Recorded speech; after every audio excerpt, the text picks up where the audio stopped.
welcome back to Robertson's Belly Acres. So you guys aren't going to see this video till we are way done with this patch house, but I wanted to do a step-by-step of how I did the countertop. So I'm going to work on this, I'm going to get it all cleaned up, and then we'll go into the next step. This is going to be a very inexpensive way to dress up countertops.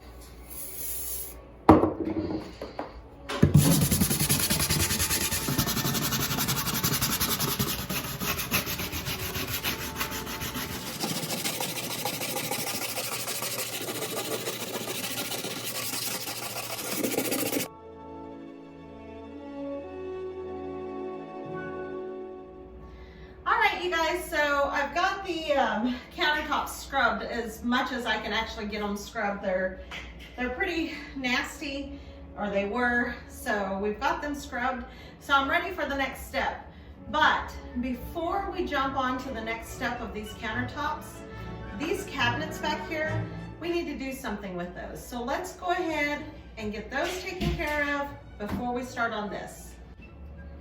Okay guys, so now that we've got the cabinets all done, let's start getting to work on these countertops. They're still kind of sticky from all of that contact paper. So first things first, I am going to go ahead and sand all of this to try to get as much of this off as I can. Safety first.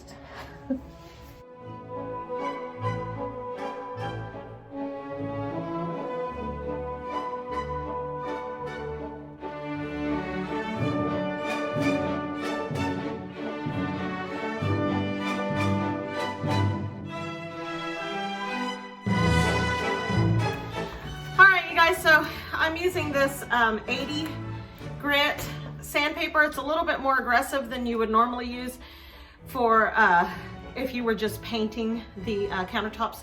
But because I have all the adhesive that I'm trying to remove, I have scrubbed that. I have used different kinds of chemicals to try to get that adhesive off. And there was so much contact paper and there were so many layers of wallpaper and contact paper on there that even using all the different kinds of chemicals that I've used, the sandpaper is still picking up and it balls up under it. So I'm using just a little bit more aggressive than you would normally use if you were just painting countertops that hadn't been covered with any kind of contact paper or anything. So I'm going to keep using this, and hopefully it will all come off.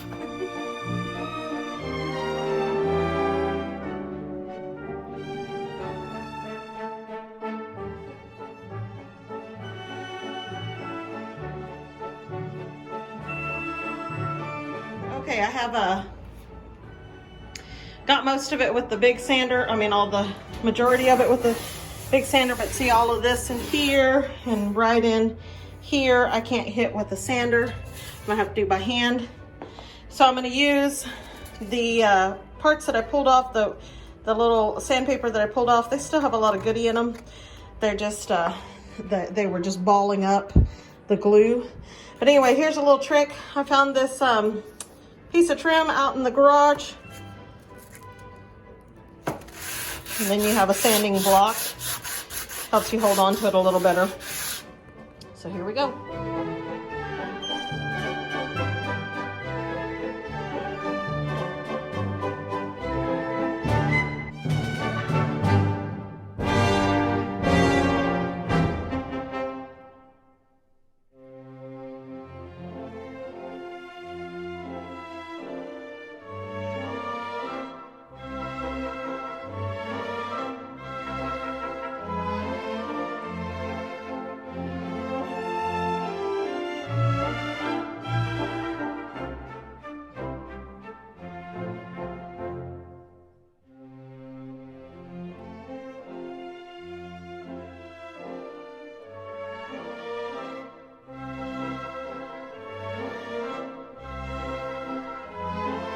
Okay, all right, so we've sanded and cleaned and sanded and cleaned.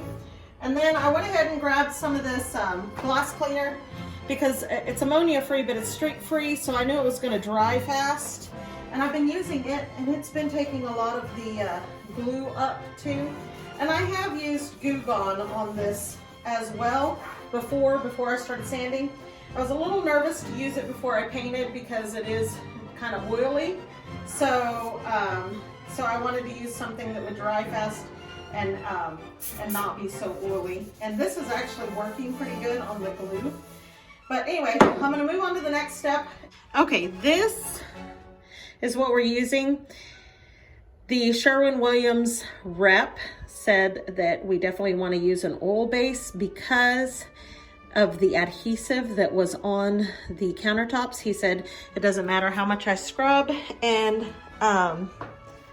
sand, that's still gonna find some adhesive. And what happens with latex is it will bubble. So what we did is we had the Kills, we had the primer stained a color. It's kind of a beige color, and this is going to make a good base for the granite design that we're going to have later. Thought we could do.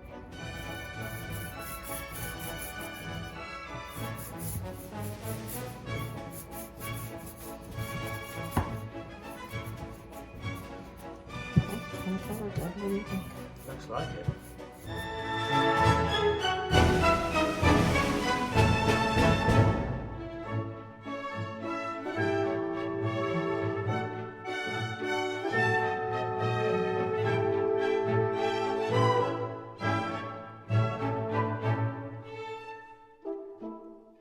All right, so we have the first coat of primer on the countertops. We're gonna leave that overnight to dry. Then we'll put another coat on tomorrow of the primer. You guys, we are at the next step. I'm so excited about this. Okay, so we did 2 coats of the Kills primer that was tinted in Dry Mountain. It's kind of that beige color. We just wanted like a warm color underneath the granite, the faux granite. It has been drying for a couple of days. So I put 2 coats, letting each coat dry and then dry it for a couple of days. So let's talk about the next step. Y'all, we are going to use acrylic paint. You can buy this at Walmart for 50 cents a bottle. So I didn't know how much I was gonna need. So we have this granite gray that we're going to use as a base. It's a very light gray. I didn't know how many of these I was going to need, so I bought several, but 50 cents a piece. I am going to use, this is Pavement, so it's a black color, used for the veining that we are going to do. Then at Walmart, I also picked up a brush value pack. These are the small thin brushes, just any kind of painter's brush, thin brush, you can use for, like this is for detailed strokes or whatever, but it doesn't matter. If you have some small brushes for the veining. And then I bought these, they're the synthetic chip brushes. The reason I bought these because the bristles are so soft and feathery, and we're going to want that when we are kind of feathering out the veining. So.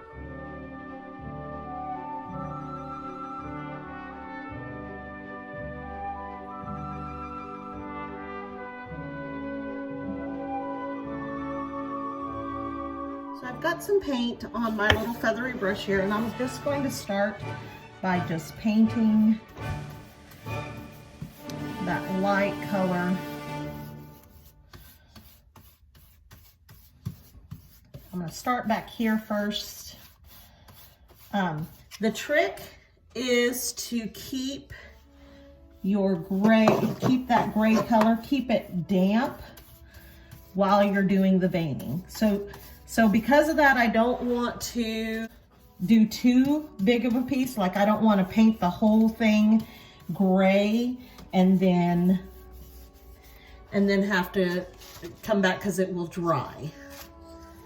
So we're just gonna do a part of it here.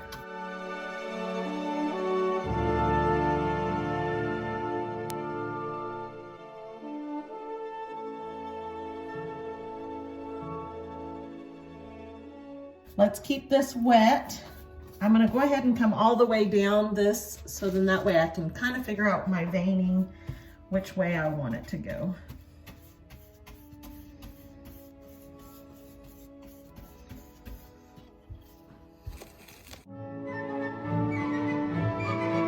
Okay, so you never want your veins to go up and down, because then you run into an issue with everything.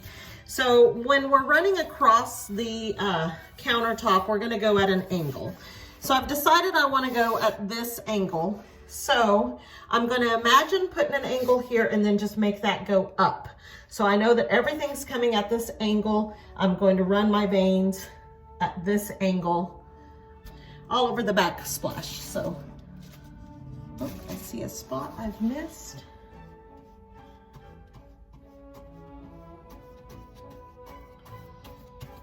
Again, we don't want this to dry, so we want to keep it damp. I'm going to use the biggest of these brushes to start with and see how that goes. And because we're not using a whole lot of the pavement color, I'm just going to use it out of the bottle. I'm not going to pour it anywhere. Very dark, dark gray. So I'm going to hold this very gently. If you go to my makeup tutorial or makeup channel, not really a tutorial channel, I talk about holding the eyeshadow brush really close, gives you more control, but if you hold it back further, it gives you less control. We're kind of thinking the same thing with this. We're going to kind of hold it back here because you don't want controlled lines. You just kind of want it to do what it's going to do. So since we're going to go in this angle on the countertop, we want to make sure we're going in that angle on the backsplash. Hold it back further, just kind of let it do its thing. We want a lot darker than that. And it is perfectly okay for it to not be right on the line when you come back.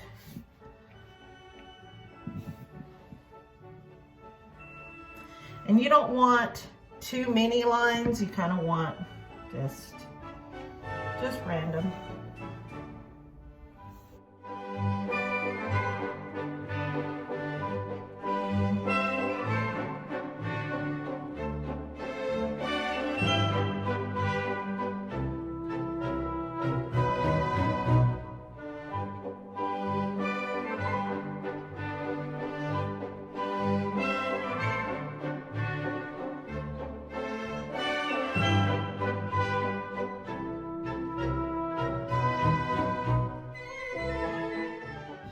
I'm gonna take my brush first, and it still has paint on it, and I'm just gonna kind of feather this out. Give it a little bit of dimension.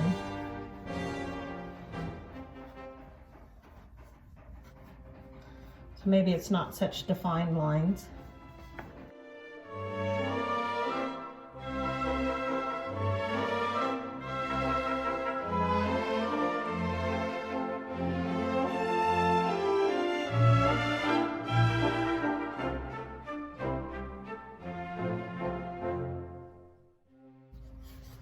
Keeping that brush wet.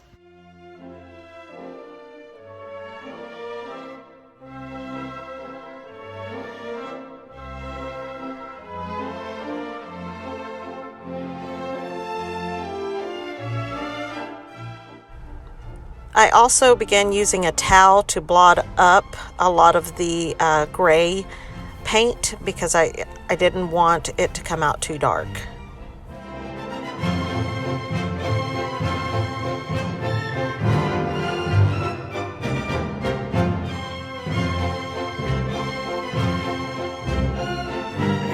Here and talk about trial and error. Look, this is my first time doing this, so there's a lot of learning.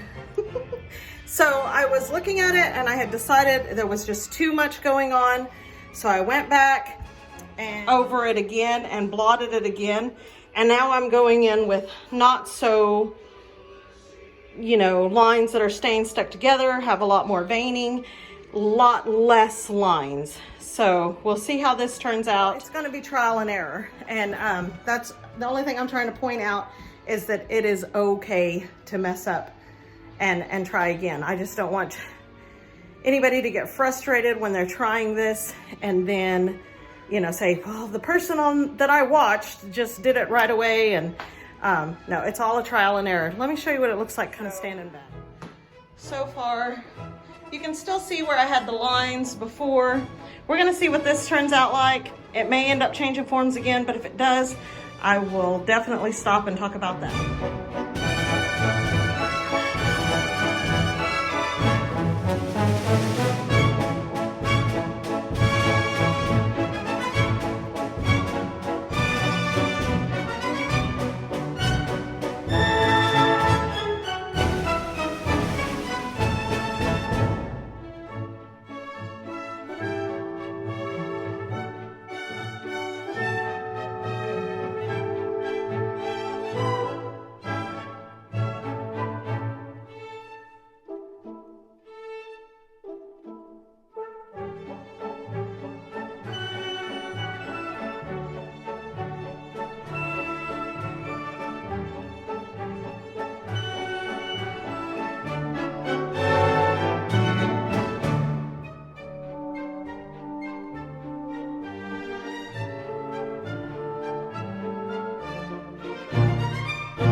All right, you guys, so we have the counters painted. It is acrylic paint, so it's not something that's going to hang on, you know, that you can put stuff on. It's not going to last. So we're gonna use this 1 coat polyurethane. I'm probably gonna put 2 coats on it, just for safe measure, but I'm not sure yet. We'll see how it does. This 1 coat polyurethane, it's 3 times the protection. We got this at Lowe's for $17. One thing, it's a clear gloss because we do want it glossy. Don't ever shake your polyurethane, you'll end up with air bubbles. So you just want to kind of handle it gingerly. And then, so we're gonna go ahead and start. That's the great thing about acrylic paint, it dries very, very fast. So we're gonna start on the end where we had began, and that way by the time we get over here, it's going to be dry. Okay, we're going to use these cabinet door rollers because they're sponge. That's what we're going to use to put the polyurethane on so we can get a good even finish without the textured marks. Okay, so you want to stir it. You do want to go ahead and stir it, but very easily because you don't want to make air bubbles. Just to make sure it's not sticking to the bottom.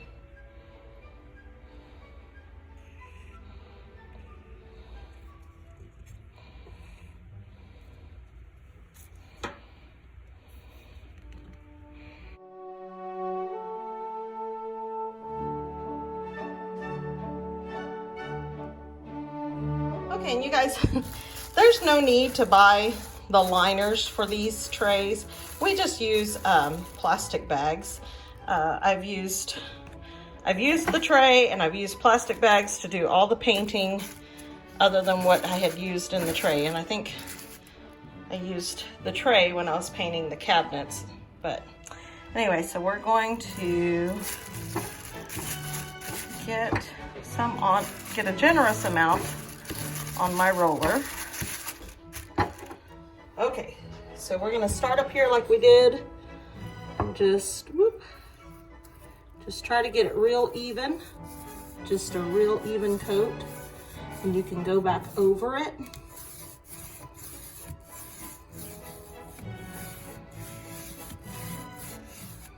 Okay, and we're going to do this all over the entire countertop.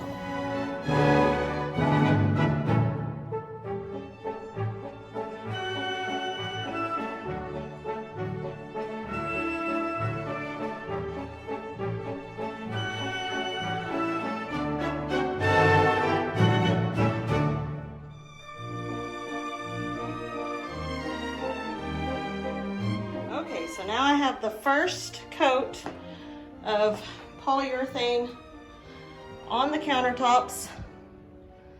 We're gonna let this dry overnight, and then we'll assess it in the morning. We may end up adding another coat tomorrow.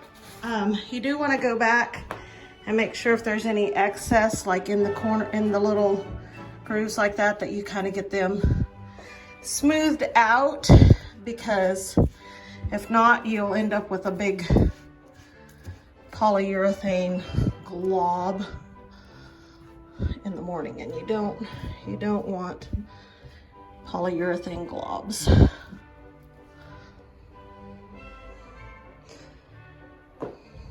All right, we shall see what the morning brings. Okay, you guys, so here it is, the finished countertop backsplash.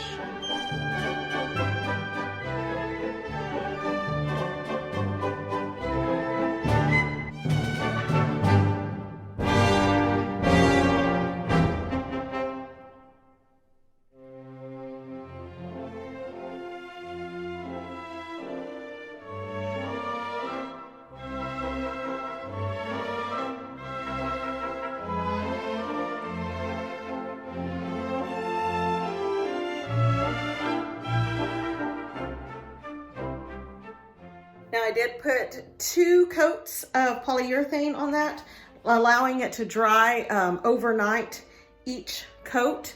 So then that way I could make sure that we were getting a good coverage. Okay guys, so the breakdown in cost.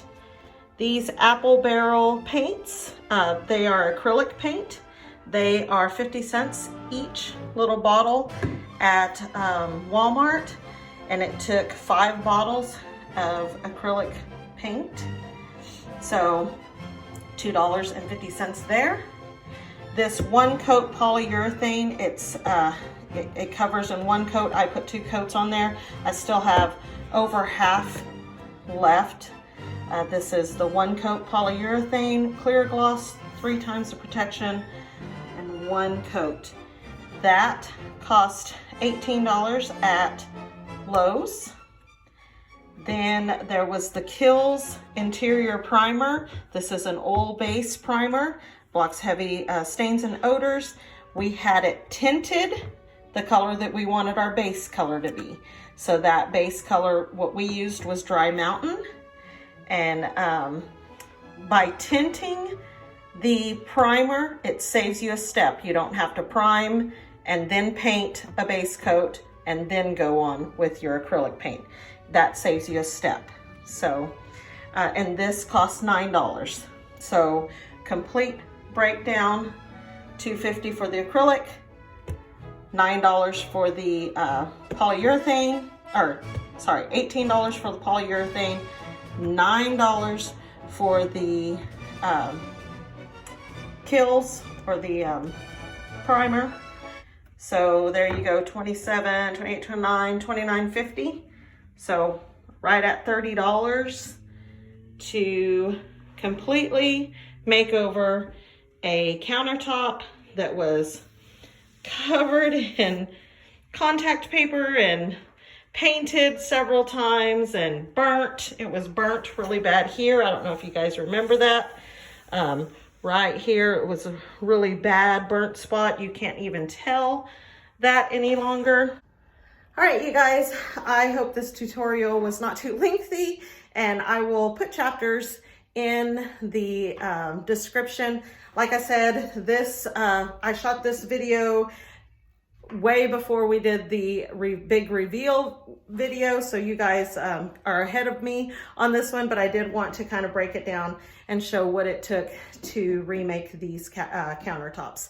So if you guys like our videos, please hit the like button, subscribe if you haven't already, share with your friends, smash that bell, and until next time, God bless.